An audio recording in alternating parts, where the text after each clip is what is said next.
عالم اسلام کے ایک بڑے جید اور بڑے قابل متقی اور پرہیزگار عالم دین اشرف الفقہا حضرت مفتی مجیب اشرف رضوی ناگپوری رحمۃ اللہ علیہ انڈیا میں وصال فرما گئے۔ اللہ تعالی حضرت کو اپنے جبار رحمت میں وسیع جگہ عطا فرمائے۔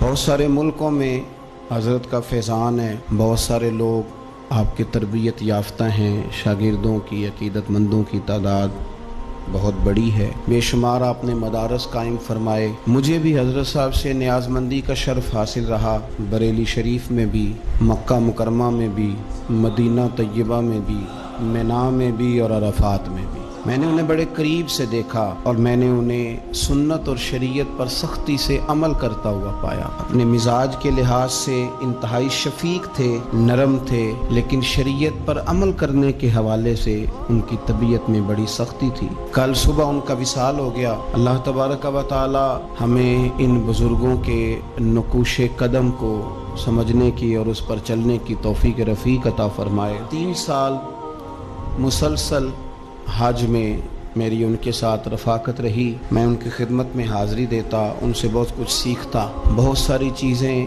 جو ذہن میں ہوتی وہ ان کے سامنے رکھتا اور وہ بڑی میرے ساتھ محبت کا اظہار کرتے۔ فون پر بھی بڑا مسلسل رابطہ رہتا۔ کل جب خبر ملی تو دل کو بڑی تکلیف ہوئی۔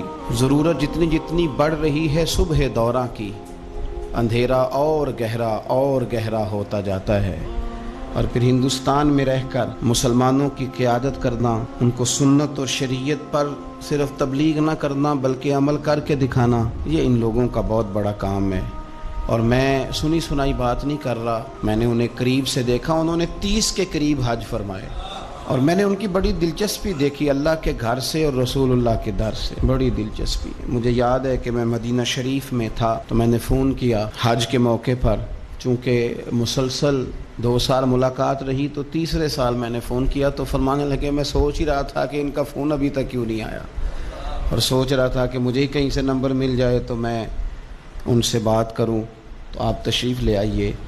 میں اپنے کچھ احباب کے ساتھ مدینہ شریف میں ان کے ہوٹل میں ان سے ملاقات کرنے گیا تو بوڑھے جوان سبھی سو رہے تھے، لیکن وہ بڑھاپے میں، ان کی عمر 80 سال سے زیادہ تھی، تو بڑھاپے میں بھی میں نے دیکھا کہ قرآن مجید کھلا ہوا ہے اور بڑی خوبصورت آواز میں اللہ کی کتاب کی تلاوت فرما رہے ہیں۔ اللہ تبارک و تعالی ہماری یہ گواہیاں ان کے حق میں قبول فرمائے، اور اللہ کریم ان کو اپنی بارگاہ سے بہترین صلہ عطا فرمائے۔ آمین بجاہ نبی الکریم صلی اللہ تعالی علیہ وسلم۔